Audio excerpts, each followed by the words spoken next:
श्लोक चिंतन श्री गुरुदेव दत्त श्री स्वामी समर्थ। तुम्हा सर्वांचं आपल्या स्वामी शक्ती या चॅनल मध्ये मनापासून स्वागत आहे। स्वामी तुम्हा सर्वांच्या सर्व चांगल्या इच्छा पूर्ण करोत एवढीच स्वामींच्या चरणी प्रार्थना करते आणि आपल्या आजच्या या नवीन आणि सुंदर व्हिडिओला पुन्हा एकदा नव्याने सुरुवात करते। भक्तांनो, आज मार्गशीर्ष महिन्यातील पहिला गुरुवार, अत्यंत शुभ आणि सर्वात महत्त्वाचा दिवस। बघा, आपण मार्गशीर्ष महिन्यामध्ये माता लक्ष्मीला प्रसन्न करण्यासाठी अनेक उपाय करत असतो, कारण संपूर्ण मार्गशीर्ष महिना हा माता लक्ष्मीसाठी समर्पित असतो। या महिन्यामध्ये तुम्ही माता लक्ष्मीला आपल्या घराकडे आकर्षित करण्यासाठी किंवा आपल्या घरामध्ये स्थिर करण्यासाठी जेवढे जास्त उपाय कराल त्याचा लाभही तुम्हाला तितक्याच जास्त पटीने मिळतात। बघा, मार्गशीर्ष महिन्यात माता लक्ष्मीच्या सेवेला जितकं महत्त्व आहे तितकंच महत्त्व हे गाय मातेच्या गोमातेच्या सेवेला देखील आहे। गाय माता, जिला आपल्या हिंदू संस्कृतीमध्ये अनन्यसाधारण महत्त्व आहे। खरं तर गाय मातेला आपण लक्ष्मी समजतो, लक्ष्मी स्वरूप समजून आपण तिचं पूजन करतो। गाय मातेची सेवा केल्याने आपल्याला स्वर्ग प्राप्त होतो, आपल्या इच्छित मनोकामना पूर्ण होतात, सगळ्या पापातून सगळ्या दोषांतून आपली मुक्तता होते।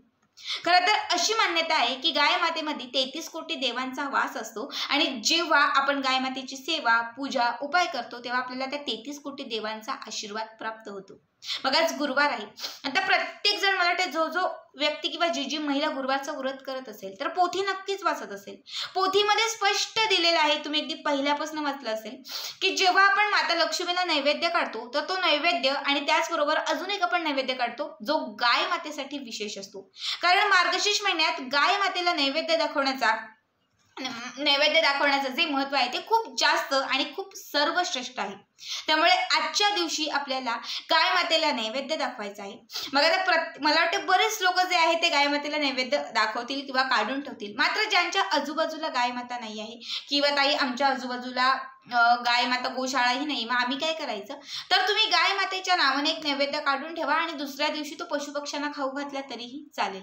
मात्र ज्यांच्या आजूबाजूला गाय माता आहे किंवा गोशाळेमध्ये जाऊ शकता तर त्यांनी आज नैवेद्यासोबत, म्हणजे जे तुम्ही आज पंचपक्वान्नाचं नैवेद्य बनवणार आहात त्यासोबत तुम्हाला अजून एक गोष्ट घेऊन जायची आहे आणि ती आवर्जून गाय मातेला खाऊ घालायची आहे। जर ही गोष्ट तुम्ही आज गाय मातेला खाऊ घातली तर तुमचं नशीब बदलेल, तुमचं भाग्य बदलेल, तुमच्या इच्छित मनोकामना पूर्ण होतील, तुमच्या आयुष्यात आलेली जी संकट आहेत ती संकट कुठेतरी टळून जातील। तुमच्या आयुष्यामध्ये ज्या ज्या गोष्टी अडलेल्या आहेत त्या सर्व अडलेल्या गोष्टी मार्गी लागतील। 33 कोटी देवांचा आशीर्वाद तुम्हाला या एका उपायाने प्राप्त होईल।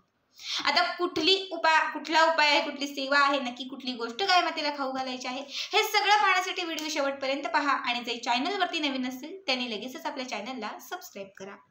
मग आपल्याला हा जो उपाय आहे किंवा ही जी सेवा आहे ही शक्यतो सायंकाळच्याच वेळी करायची। जेव्हा आपण पंचपक्वान्नाचं नैवेद्य घेऊन जाऊ त्याच वेळेस ही देखील एक गोष्ट तुम्हाला तिथे घेऊन जायची आहे। बघा, तुम्हाला मुठभर चण्याची डाळ आणि त्यामध्ये मुठभर मसुराची डाळ, मसूर डाळ आणि चणा डाळ या दोन्ही डाळी तुम्हाला एकत्रित करायच्या आहेत। एकत्रित करून ते तुम्हाला शिजवायचे आहेत। शिजवत असताना त्या खूप शिजल्या पाहिजेत किंवा व्यवस्थित शिजल्या पाहिजेत असं नाही, तर ही जी चणा डाळ आणि मसूर डाळ जी आहे ती तुम्हाला अर्धी कच्ची शिजवायची आहे। ठीक आहे, अर्धी म्हणजे थोडीशी कच्ची राहिली पाहिजे आणि थोडी शिजली पाहिजे, अशा पद्धतीने ती डाळ तुम्हाला शिजवायची आहे। शिजवून झाली की त्यानंतर तुम्हाला एक केळीचं पान घ्यायचं आहे। एक केळीचं पान घ्यायचं आहे। या केळीच्या पानावरती तुम्हाला ही मसूर डाळ आणि चण्याची डाळ जी आहे ती तुम्हाला ठेवून द्यायची आहे।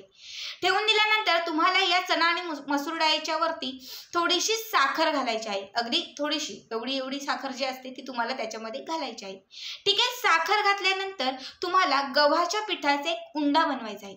आता उंडा म्हणजे काय, तर गव्हाचं पीठ आणि थोडंसं पाणी मिक्स करा, त्याचा जो गोला तयार होईल त्याला खरं तर उंडा असं म्हणतात। ठीक आहे, हा जो गोला तयार होईल, गोल तुम्हाला असे उंडा म्हणजे गोला तयार करायचा आहे आणि तो तुम्हाला त्या साखरेच्या वरती ठेवून द्यायचा आहे। यानंतर तुम्हाला 5 किंवा 7 दुर्व्याच्या काड्या घ्यायच्या आहेत आणि या दुर्व्याच्या काड्या तुम्हाला त्या उंड्यावरती ठेवून द्यायच्या आहेत। यावरती थोडंसं हळद कुंकू अर्पण करायचं आहे आणि ही महत्त्वाची गोष्ट घेऊन तुम्हाला गाय मातेच्या जवळ जायचं आहे।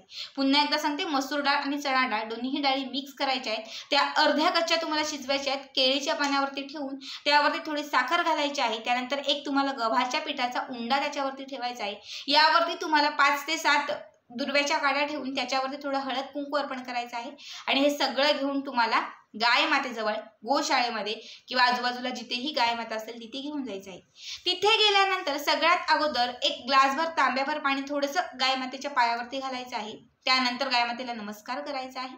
गाय माता जिथे उभी आहे किंवा ती जिथे असते तिथली थोडीशी माती तुम्हाला उचलायची आहे आणि आपल्या कपाळाला लावायची आहे। बघा ती माती जी आहे ती आपल्या कपाळाला लावायची आहे। खरं तर गाय मातेची माती म्हणजे जिथे गाय माता उभी असते तिच्या पायाखालची माती जर तुम्ही तुमच्या कपाळाला लावली तर तुमचं भाग्य बदलायला लागतं। बऱ्याच वेळा आपण म्हणतो ना की काय माझ्या कपाळावरच असं लिहिलंय, मी काय असं कपाळ घेऊन आलेले आहे, म्हणजे आपण या गोष्टी मानतो की माझ्याच कपाळावरच्या ज्या रेषा आहेत त्या बिघडलेल्या आहेत किंवा जे काही असेल। जेव्हा तुमचं भाग्य चमकत नसतं, जेव्हा तुमचं भाग्य बिघडलेलं असतं, नशीब साथ देत नसतं, तेव्हा आपण म्हणतो की माझं भाग्य बिघडलेलं आहे, माझं भाग्य साथ देत नाहीये।